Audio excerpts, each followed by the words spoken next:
Over the last year, we have come across many different attempts by the smartphone manufacturers creatively trying on new ways to expand the display size without actually making the smartphones bigger. From pop-up selfie cameras to sliders to flipping cameras, there have been multiple concepts aimed towards higher screen-to-body ratios.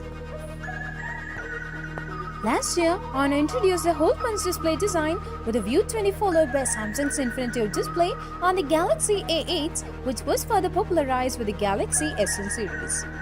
Now, Oppo and Xiaomi are touting independent concept for a perfectly bezel-less smartphone display with a selfie camera completely veiled under a fully functional display. Unlike the whole punch displays that we have seen in the past, there is no cheeky cutout for the selfie camera. Based on the prototype shown off by Oppo's Twitter handle, the front camera hides away under the active pixels on the display. In the past, Oppo has tried out different ways to deal with the selfie camera, including a slider on the Find X as well as a side-pivoted pop-up on the Oppo Reno. Oppo's VP Brian Shin also posted the same video on Weibo, stating that it is very difficult for under-screen cameras to produce the same quality of images compared to the cameras outside of the display. However, the realization of the new technology is developed to perfection, he added. There was, however, no announcement about the possible availability of the display on an Oppo smartphone. In the meantime, Xiaomi tried to steal the limelight from Oppo by showing off its own concept of the under-display camera minutes after Oppo did. This a display prototype Xiaomi has attached to the Mi 9. While Xiaomi's co-founder Lin Bin noted on Weibo that the new display technology coming soon, he did not reveal when.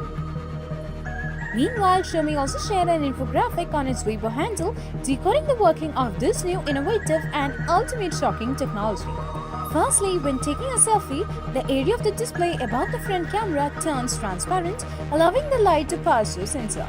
The area of the display has low reflection and high permeability to make sure that the bright light falling upon the display does not hinder the formation of the image on the sensor. As seen from the video, the screen fills up the space above the selfie camera when pictures are not being taken with it. Xiaomi notes that this display technology is their independent intellectual property, hinting that their display technology could be different from the one exhibited by Oppo. Besides acting as a display, the area of the screen above the selfie camera sensor also acts as a lens. The infographic also confirms that the technology for the display will be AMOLED and also that the switching of the display does not make any sound. The advent of this under-display camera technology is certainly very exciting and should help smartphone manufacturers finally move forward from mechanical parts. Despite the claims of perfection by these companies, we desire to check out selfies and how do they differ in terms of quality from usual selfie cameras.